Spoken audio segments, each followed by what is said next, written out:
No, no, no, no.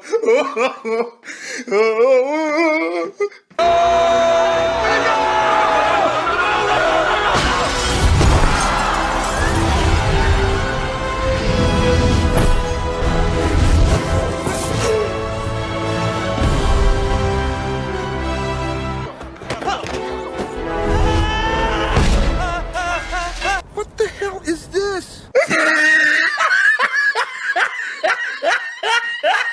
Patty Jenkins does not understand Wonder Woman. Not after this. The message of this film is so screwed up. It's stupid. It is criminally stupid.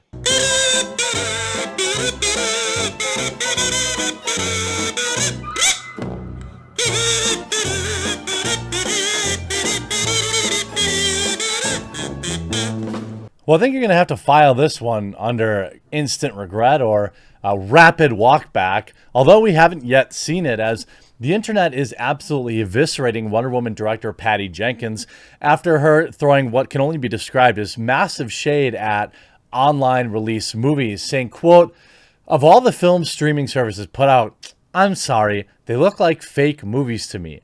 I don't hear about them. I don't read about them. It's not working as a model for establishing legendary greatness." This from the woman that directed Wonder Woman 84 or 1984, which was by and large below standard. The original Wonder Woman, fine, but she's not exactly establishing legendary greatness herself. Just a quick look at some of the replies here. "I don't think Wonder Woman 84 established legendary greatness either." 10,000 likes. I will never understand how these folks keep overlooking the lockdowns. People don't want to sit in theaters for hours with strangers breathing. Get over yourself. Be happy that people love films as much and they're willing to pay to watch whatever way they can watch them. Fair. I've always said that there is absolutely a group of people that will never go back to the movie theaters. And, you know, that's sad, but hey, I mean, you're literally not giving up much of anything. You could have, she literally made Wonder Woman 84 and it's one of the worst DC movies. I mean, probably not untrue. You get, of course, the people dunking on Zack Snyder's Justice League is better than Wonder Woman 1984. I think that's undeniable. You just have a whole slew of people, excuse me, and the replies absolutely dunking on this woman. And the quote tweets are no better. STFU. There's literally like a pandemic. That's not it. I actually think if I'm going to try and be somewhat generous in my interpretation of her statement, is she's actually right.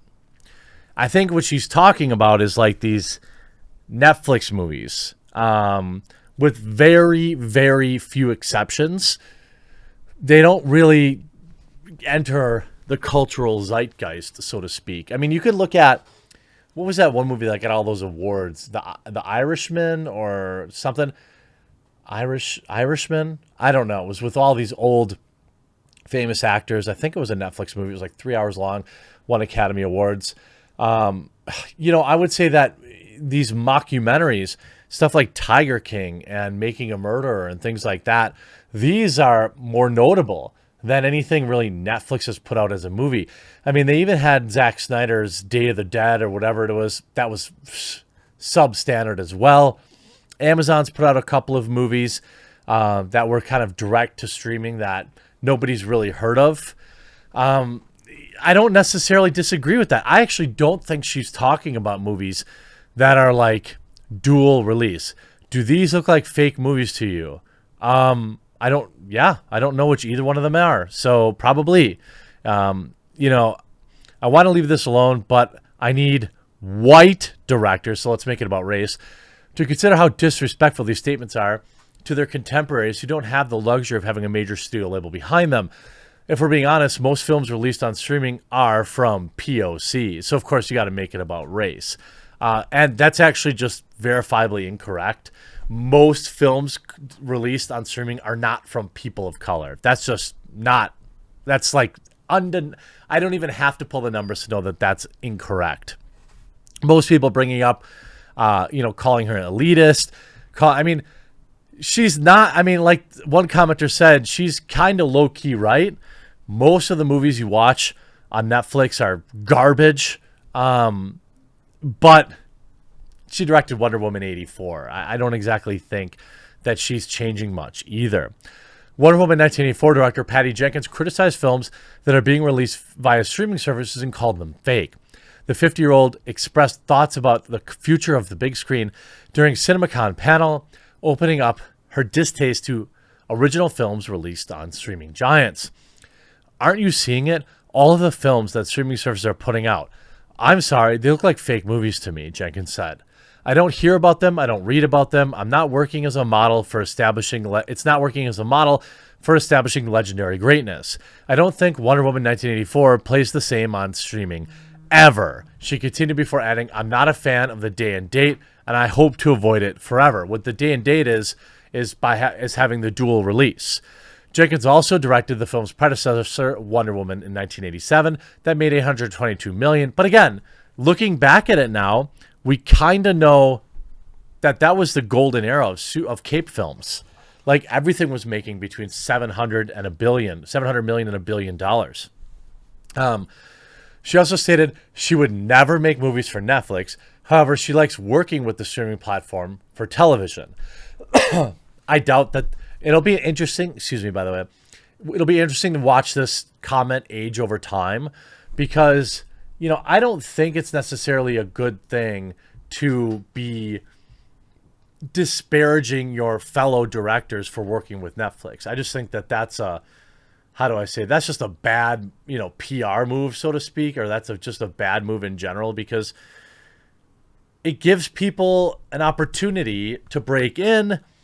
Working with Netflix doesn't inherently mean your film's going to be bad, even though if most of the films we've seen released by them are forgettable. Let's not pretend like everything Hollywood is churning out is solid gold either.